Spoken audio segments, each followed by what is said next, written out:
ಇನ್ನು ದೆಹಲಿಯಲ್ಲಿ Congress CWC meeting ನಡೀತಾ ಇತ್ತಲ್ಲ, ಅದು ಈಗ ಅಂತ್ಯವಾಗಿದೆ. ಇಂದಿರಾ ಭವನದಲ್ಲಿ ನಡೆದಂತಹ ಕಾರ್ಯಕಾರಿಣಿ ಸಭೆ ಇದು. ಈ ಸಭೆಯಲ್ಲಿ ಎಐಸಿಸಿ ಅಧ್ಯಕ್ಷ ಮಲ್ಲಿಕಾರ್ಜುನ ಖರ್ಗೆ ಜೊತೆಗೆ ಸೋನಿಯಾ ಗಾಂಧಿ, ರಾಹುಲ್ ಗಾಂಧಿ, ಕೆಸಿ ವೇಣುಗೋಪಾಲ್ ಇವರೆಲ್ಲರೂ ಕೂಡ ಭಾಗಿಯಾಗಿದ್ರು. ಸಿದ್ದರಾಮಯ್ಯ ಅವರು ಕೂಡ ಭಾಗಿಯಾಗಿದ್ರು. ಕರ್ನಾಟಕದಿಂದ ಮುಖ್ಯಮಂತ್ರಿಗಳು, ಜೊತೆಗೆ ತೆಲಂಗಾಣದ ಮುಖ್ಯಮಂತ್ರಿ ರೇವಂತ್ ರೆಡ್ಡಿ ಅವರಿದ್ರು. ಹಿಮಾಚಲ ಪ್ರದೇಶದ ಸಿಎಂ ಸುಖವಿಂದರ್ ಅವರಿದ್ರು. ಹಾಗೆ ವೀರಪ್ಪ ಮೊಯ್ಲಿ ಅವರು, ಬಿಕೆ ಹರಿಪ್ರಸಾದ್ ಅವರು, ನಾಸಿರ್ ಹುಸೇನ್, ಶಶಿ ತರೂರ್ ಇವರೆಲ್ಲರೂ ಕೂಡ ಭಾಗಿಯಾಗಿದ್ರು. ಒಟ್ಟಾರೆ ಮುಂಬರುವಂತಹ ಚುನಾವಣೆಗಳೇನಿದೆಯಲ್ಲ, ಸೊ ಆ ಪಂಚರಾಜ್ಯಗಳ ಚುನಾವಣೆಯಲ್ಲಿ ಹೇಗೆ ಕಾಂಗ್ರೆಸ್ ಪ್ರಿಪೇರ್ ಆಗಬೇಕು, ಹೇಗೆ ಎದುರಿಸಬೇಕು ಎದುರಾಳಿಗಳನ್ನು ಅನ್ನುವಂಥದ್ರ ಬಗ್ಗೆ ಕೆಲವೊಂದಷ್ಟು ರೂಪರೇಷೆಗಳ ಬಗ್ಗೆನೂ ಕೂಡ ಚರ್ಚೆ ಆಗಿದೆ ಅನ್ನುವಂಥದ್ದು. ಮತ್ತಷ್ಟು ಗಟ್ಟಿಗೊಳಿಸುವ ನಿಟ್ಟಿನಲ್ಲಿ ಪಕ್ಷವನ್ನು. ಇನ್ನು ಹೈಕಮಾಂಡ್ ಮೇಲೆ ಸಿಎಂ ಈಗ ಸಿದ್ದರಾಮಯ್ಯ ವಿಶ್ವಾಸ ವ್ಯಕ್ತಪಡಿಸಿದ್ದಾರೆ. ಸಮಯ ಸಿಕ್ಕಿದ್ರೆ ಹೈಕಮಾಂಡ್ ಜೊತೆ ಈ ವಿಚಾರ ಏನಿದೆಯಲ್ಲ, ಪಟ್ಟದಾಟದ ವಿಚಾರ ಬಹುಶಃ ಸಾಧ್ಯತೆ ಇರಬಹುದು, ಚರ್ಚೆಯಾಗುವಂಥ ಸಾಧ್ಯತೆಗಳಿವೆ.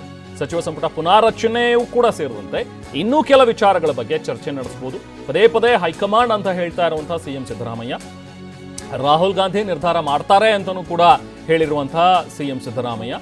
ಮೊನ್ನೆಯಷ್ಟೇ ರಾಹುಲ್ ಗಾಂಧಿ ನಿರ್ಧಾರಕ್ಕೆ ಬಿಟ್ಟಿದ್ದು ಅಂತ ಹೇಳಿ ಸಿದ್ದರಾಮಯ್ಯ ಅವರು ಕೂಡ ಹೇಳಿದ್ರು ಈ ವಿಚಾರವನ್ನು. ಸೊ ಹೈಕಮಾಂಡ್ ಮೇಲೆ ವಿಶ್ವಾಸವನ್ನು ವ್ಯಕ್ತಪಡಿಸಿದ್ರೆ, ಅವ್ರ ಮೇಲೆ ಹಾಕಿದರೆ ಎಲ್ಲವನ್ನೂ ಕೂಡ. ಯಾವಾಗಲೂ ನೀವು ಸಿಎಂ ಯಾವಾಗ ಬದಲಾಗುತ್ತೆ ಅಥವಾ ಡಿ ಕೆ ಯಾವಾಗ ಸಿಎಂ ಆಗ್ತಾರೆ ಅಂತ ನೇರವಾಗಿ ಪ್ರಶ್ನೆ ಕೇಳಿದ್ರು ಕೂಡ ಅದನ್ನು ಹೈಕಮಾಂಡ್ ತೀರ್ಮಾನಿಸುತ್ತೆ ಅಂತ ಅಷ್ಟೇ ಹೇಳ್ತಾ ಬರ್ತಾ ಇರುವಂಥ ಸಿಎಂ ಸಿದ್ದರಾಮಯ್ಯವರು. ಸೊ ಹಾಗಾಗಿ ಈಗ ಅಲ್ಲಿ ಸಿಡಬ್ಲ್ಯೂಸಿಗೆ ಹೋಗಿರುವಂಥ ಸಿದ್ದರಾಮಯ್ಯವರು ಅಲ್ಲಿ ಈ ಸಿಡಬ್ಲ್ಯೂಸಿ ಮುಗಿಸಿ ನಂತರ ಏನಾದರೂ ಹೈಕಮಾಂಡ್ ಜೊತೆಗೆ ಈ ಬಗ್ಗೆ ಚರ್ಚೆ ಮಾಡ್ತಾರಾ ಅನ್ನುವಂಥದ್ದು ಈಗಿರುವಂಥ ಪ್ರಶ್ನೆ. ಇದರ ಬೆನ್ನಲ್ಲೇ ಈಗ ಸಿಡಬ್ಲ್ಯೂಸಿ ಒಂದು ಸಭೆ ನಡೀತಾ ಇದೆ ದೆಹಲಿಯಲ್ಲಿ. ದಲಿತ ಸಿಎಂಗಾಗಿ ಕೆಲವೊಂದಷ್ಟು ಜನ ಮುಖಂಡರು ಕೂಗೆಬ್ಬಿಸಿದ್ದಾರೆ. ಪರಮೇಶ್ವರ್ರನ್ನ ಸಿಎಂ ಮಾಡಬೇಕು ಅನ್ನುವಂಥ ಆಗ್ರಹ ದೆಹಲಿಯಲ್ಲೂ ಕೂಡ ಕೇಳಿ ಬರ್ತಾ ಇದೆ. ದೆಹಲಿಯಲ್ಲೂ ಕೂಡ ದಲಿತ ಮುಖ್ಯಮಂತ್ರಿಯ ಒಂದು ವಿಚಾರ ಪ್ರತಿಧ್ವನಿಸ್ತಾ ಇದೆ. ದೆಹಲಿಯಲ್ಲಿ ವರಿಷ್ಠರನ್ನ ನಾಯಕರುಗಳು ಭೇಟಿಯಾಗೋದಕ್ಕೆ ಈಗ ಮುಂದಾಗ್ತಾ ಇದ್ದಾರೆ.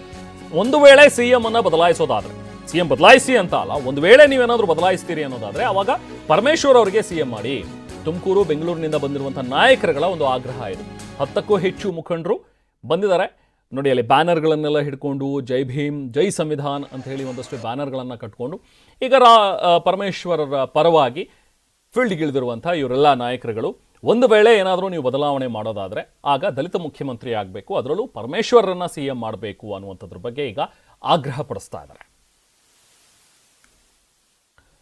ಸೊ ಹೀಗೆ ಈಗ ದೆಹಲಿಯಲ್ಲಿ ನಡೀತಾ ಇರುವಂತಹ ಒಂದು ಬೆಳವಣಿಗೆ. ಒಂದು ಕಡೆ ಸಿಡಬ್ಲ್ಯೂಸಿ ಮೀಟಿಂಗ್ ಸೊ ಈಗಾಗಲೇ ಅಂತ್ಯವಾಗಿದೆ. ಈ ಸಿಡಬ್ಲ್ಯೂಸಿ ಮೀಟಿಂಗ್ನಲ್ಲಿ ಮುಂದೆ ಬರುವಂತಹ ಚುನಾವಣೆಗಳನ್ನು ಹೇಗೆ ಎದುರಿಸಬೇಕು, ಯಾವ ರೀತಿಯಾಗಿ ಪಕ್ಷವನ್ನು ಗಟ್ಟಿಗೊಳಿಸಬೇಕು, ಈ ಎಲ್ಲ ವಿಚಾರವಾಗಿ ಒಂದು ಕಡೆ ಚರ್ಚೆ ಆಗಿದೆ. ಇದ್ರ ಬಗ್ಗೆ ರೂಪರೇಷೆಗಳ ಬಗ್ಗೆನೂ ಕೂಡ ಒಂದಷ್ಟು ಕಮ್ಯುನಿಕೇಷನ್ಸ್ ಮಾಡಿರುವಂಥದ್ದು. ಎಲ್ಲರೂ ಯಾವ ರೀತಿಯಾಗಿ ಎಲ್ಲ ರಾಜ್ಯಗಳಲ್ಲೂ ಕ್ರಮಗಳನ್ನು ಕೈಗೊಳ್ಳಬೇಕು ಅನ್ನುವಂಥದ್ರ ಬಗ್ಗೆ ಎಲ್ಲವೂ ಕೂಡ ಚರ್ಚೆ ಆಗಿದೆ. ಮತ್ತೊಂದು ಕಡೆ ಈ ಥರದೊಂದಷ್ಟು ಚರ್ಚೆ ನೋಡಿ. ಈಗ ಸಂತೋಷ್ ಲಾಡ್ ಮಾತಾಡಿದ್ದಾರೆ ನಾಯಕತ್ವದ ಬಗ್ಗೆ. ಸಂತೋಷ್ ಲಾಡ್ ಹೇಳಿರುವಂಥದ್ದು ಈ ಹಿಂದೆನೇ ಎಲ್ಲ ಅಧ್ಯಾಯಗಳು ಮುಗಿದೋಗಿದೆ. ಹೈಕಮಾಂಡ್ ಹೇಳದಂತೆ ನಾವು ನಡ್ಕೊಳ್ತೀವಿ ಅಂತ ಹೇಳಿ ಈಗಾಗಲೇ ಹೇಳಿಬಿಟ್ಟಾಗಿದೆ. ಸೊ ಅದರಂತೆ ನೋಡೋಣ ಹೈಕಮಾಂಡ್ ಏನು ತೀರ್ಮಾನ ಮಾಡುತ್ತೋ ಅನ್ನುವಂಥದ್ರ ಬಗ್ಗೆ ಹುಬ್ಬಳ್ಳಿಯಲ್ಲಿ ಸಚಿವ ಸಂತೋಷ್ ಲಾಡ್ ಹೇಳಿಕೆ ಕೊಟ್ಟಿದ್ದಾರೆ. ನೀವು ಏನು ಮಾತನಾಡಿದ್ರು ಆ ವಿಷಯದಲ್ಲಿ ನಾವು ಮಾತನಾಡಕ್ಕೆ ಹೋಗಲ್ಲ. ಅದು ಮುಗಿದ ಅಧ್ಯಾಯ ಇದೆ. ಮಾನ್ಯ ಮುಖ್ಯಮಂತ್ರಿಯವರು ಹೇಳ್ಬಿಟ್ಟಿದ್ದಾರೆ. ರಾಹುಲ್ ಗಾಂಧಿ ಅವರು ಹೈಕಮಾಂಡ್ ಏನು ಹೇಳ್ತಾರೆ ಅದು ಸುಪ್ರೀಂ ಅಂತ ಹೇಳಿದ್ದಾರೆ. ಯಾಕೆ ಸಿ ಎಂ ಕೊಡಬಾರ್ದಂತ ಇದು ಉತ್ತರಂಗ? ಪ್ರತಿಪಕ್ಷದವ್ರು ಕೇಳಿದಾಗ ಅವರಿಗೂ ಪ್ರತಿಕ್ರಿಯೆಯಾಗಿ ಮುಖ್ಯಮಂತ್ರಿ ಉತ್ತರ ಕೊಟ್ಟಿದ್ದಾರೆ. ಮತ್ತು ಇವರು ಪ್ರತಿಪಕ್ಷದವ್ರು ಕೇಳ್ತಾರೆ. ಈಗ ಸಹಜವಾಗಿ ರಾಜಕಾರಣದಲ್ಲಿ ಒಂದು 2-3 ಸಲ ಕೇಳ್ಬೋದು. ಪ್ರತಿಯೊಬ್ಬರು ಎದಾಳೋದು ಅದನ್ನೇ ಕೇಳೋದು, ಎದ್ನಾಳೋದು ಅದನ್ನೇ ಕೇಳೋದು. ಅದಕ್ಕೆ ಸಮರ್ಪಕವಾಗಿ ಮುಖ್ಯಮಂತ್ರಿ ಸಲ ಉತ್ತರ ಕೊಟ್ಟಿದ್ದಾರೆ.